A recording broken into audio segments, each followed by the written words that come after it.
अस्सलामुअलैकुम, welcome to my YouTube channel. आज का लेक्चर है इलेक्ट्रोमैग्नेटिक स्पेक्ट्रम यूनिट नंबर 20 का और न्यू चैप्टर हमने स्टार्ट किया है। लेक्चर स्टार्ट करने से पहले अगर किसी को फुल बुक नोट्स चाहिए फिजिक्स, केमिस्ट्री और पाक स्टडीज़ इन इंग्लिश उर्दू तो बायो में इंस्टाग्राम का लिंक है, उस पर जाके आप मुझे डीएम कर सकते हो। टॉपिक की तरफ आते हैं, इलेक्ट्रोमैग्नेटिक स्पेक्ट्रम। अब वर्ड है इलेक्ट्रोमैग्नेटिक। सबसे पहले तो हम अपना कंसेप्ट बिल्डअप करते हैं ताकि हमें टॉपिक समझने में आसानी हो। इलेक्ट्रोमैग्नेटिक के बारे में हमने पढ़ा हुआ है, क्या होता है इसको थोड़ा सा रिवाइज करते हैं। पिछले चैप्टर्स में आई थिंक 2, 3 या 4 चैप्टर है, उसमें हमने ये कंसेप्ट लिया हुआ है। इलेक्ट्रोमैग्नेट नाम से पता लग रहा है कि जिसमें इलेक्ट्रिक फील्ड भी होगी और मैग्नेटिक फील्ड भी होगी। ये एक वेव होती है ऐसे। अब इस वेव में ये तो अगर हम कह देते हैं ये इलेक्ट्रिक फील्ड है तो इसमें मैग्नेटिक फील्ड भी होगी। ठीक है, मुझसे ये सही बनी नहीं है लेकिन ये इसी तरह की होती है। और ये इलेक्ट्रिक फील्ड है तो ये मैग्नेटिक फील्ड है। मतलब ये एक दोनों दूसरे के ऐसे चलती हैं कि जैसे ये एक दूसरे के क्या हो, परपेंडिकुलर हो। आप देखो 90 का एंगल बन रहा है तो ये दोनों वेव्स मिल के चलती हैं, ऐसे मिल के साथ साथ जाएंगी। जिधर भी जाना है, यहाँ से यहाँ तक आना है, दोनों मिलके आएंगे और इस तरह से आएंगे कि दोनों एक दूसरे के परपेंडिकुलर होती हैं। और ये वैक्यूम से भी गुजर सकती हैं। मतलब हमने पढ़ा हुआ है कि जो सन है और यहाँ पे अर्थ है, सन और अर्थ के दरमियान कुछ नहीं है, खाली जगह है, वैक्यूम है, लेकिन फिर भी सन की रोशनी यहाँ तक आ रही होती है।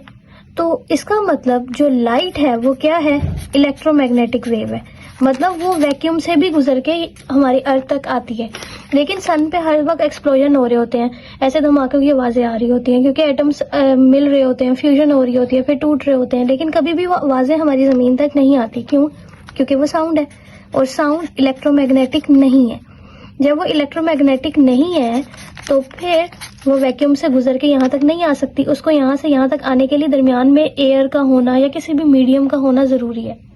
अब बात हो रही है इलेक्ट्रोमैग्नेटिक स्पेक्ट्रम की। ये जो इलेक्ट्रोमैग्नेटिक वेव्स है ना, ये सिर्फ लाइट नहीं है, बहुत सी होती हैं। ठीक है, तो बहुत सारी वेव्स हैं हमारे पास जिनका नाम होता है इलेक्ट्रोमैग्नेटिक वेव्स।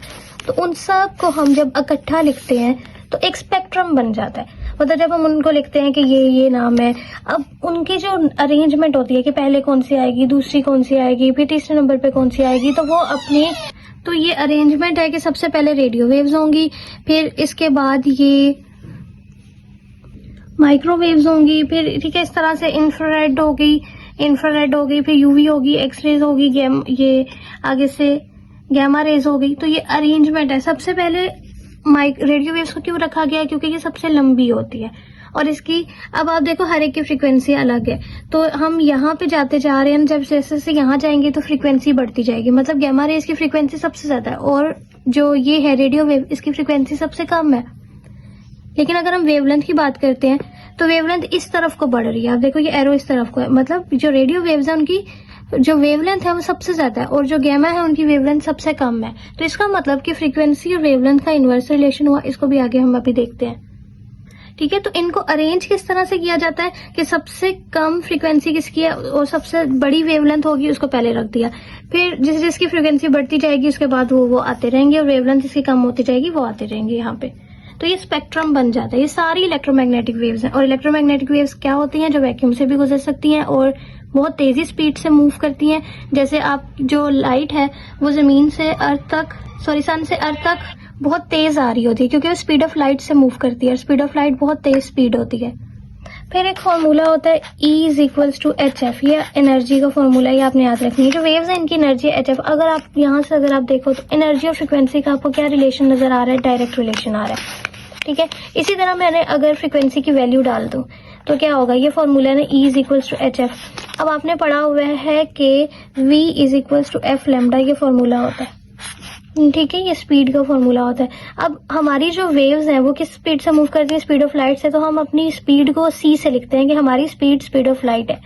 यहाँ से अगर मैं फ्रीक्वेंसी की वैल्यू निकालूं तो c/λ आएगी। या मैं यहाँ पे पुट करूं तो क्या आएगी, hc/λ। तो आप देखो कि एनर्जी और लैम्डा मतलब वेवलेंथ का क्या रिलेशन है, इनवर्स। अगर एनर्जी का वेवलेंथ के साथ इनवर्स रिलेशन है तो एनर्जी और फ्रीक्वेंसी का एक दूसरे के साथ क्या है, डायरेक्ट रिलेशन। इसका मतलब फ्रीक्वेंसी का भी वेवलेंथ के साथ क्या रिलेशन है, इनवर्स रिलेशन है। ये अभी हमने देखा भी है। कि जो रेडियो वेव्स थी, अब जो रेडियो वेव्स हैं उनकी सबसे वेवलेंथ जो है वो सबसे ज़्यादा होती है, तो उनकी फ्रीक्वेंसी क्या है, सबसे कम। फिर गैमा रे सबसे छोटी है, वो क्या थी, उनकी वेवलेंथ से सबसे छोटी रेज होती है, क्योंकि इनकी वेवलेंथ सबसे कम होती है, तो इनकी फ्रीक्वेंसी सबसे ज़्यादा होती है। अब एक दफ़ा इसको पढ़ लेते हैं कि ये ट्रांसवर्स वेव भी होते हैं। ट्रांसवर्स ऐसी वेव्स को ही बोलते हैं जो एक जगह से दूसरी जगह मूव कर रही हैं, और इलेक्ट्रिक और मैग्नेटिक फील्ड की वजह से दोनों फील्ड्स होती है परपेंडिकुलर होती हैं और मूव कर रही होती हैं जहाँ पे उन्होंने जाना है। जैसे यहाँ से यहाँ आना है तो वो यहीं पर एक जहाँ जाना है ना, उसी डायरेक्शन में एक दूसरे के परपेंडिकुलर होकर आएंगी। They do not require a medium. हमें पता है कि इलेक्ट्रोमैग्नेटिक है तो उनको मीडियम की जरूरत नहीं होती, और वो सबसे तेज स्पीड से मूव करती हैं और स्पीड ऑफ लाइट से मूव करती हैं, और वैक्यूम से भी गुजर जाती हैं।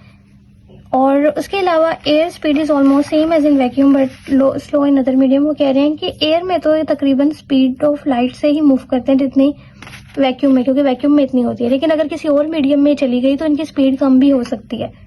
उसके अलावा इलेक्ट्रोमैग्नेटिक स्पेक्ट्रम की बात करें, स्पेक्ट्रम हमें पता है कि जब सारी इलेक्ट्रोमैग्नेटिक वेव्स को अरेंज कर दिया जाता है उनकी फ्रीक्वेंसी के अकॉर्डिंग, उनकी वेवलेंथ के अकॉर्डिंग, तो उसको बोलते हैं स्पेक्ट्रम। अब ये सारी है radio waves, microwaves, infrared, visible, ultraviolet, X rays, gamma rays, ये सारी जो हैं ये इलेक्ट्रोमैग्नेटिक वेव्स ही हैं। इनको बस अरेंज किया जाता है इनकी फ्रीक्वेंसी और इनकी वेवलेंथ के अकॉर्डिंग। जो विजिबल लाइट होती है कैन बी सेपरेटेड। उसके अलावा अब आप देखो ऐसा नहीं है कि इनके अंदर, इसमें विजिबल के अंदर भी और से बहुत से कलर्स हैं, जो कि हमें कैसे पता लगते हैं, जब हम एक प्रिज्म को रखते हैं तो प्रिज्म से जब व्हाइट लाइट गुजरती है, ये प्रिज्म रख दिया, इधर से जो व्हाइट लाइट आती है, विजिबल लाइट आती है, तो वो 7 डिफरेंट कलर्स जैसे रेनबो होते हैं उसमें स्प्लिट हो जाती है। तो इसके अंदर और भी कलर्स हो सकते हैं। अब रिलेशन है एनर्जी और फ्रीक्वेंसी का, ये हम देख चुके हैं। E = hf। h जो है वो एक कांस्टेंट है, जो प्लांक्स कांस्टेंट है, इसकी वैल्यू आपने याद रखनी है 6.6 × 10⁻⁻34। और अगर यहाँ पे देखें तो एनर्जी और फ्रीक्वेंसी का डायरेक्ट रिलेशन है।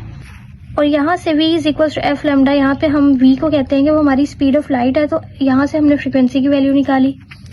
तो फ्रीक्वेंसी और वेवलेंथ का क्या इनवर्स रिलेशन है, और इसी तरह एनर्जी और वेवलेंथ का भी क्या होगा, इनवर्स रिलेशन है।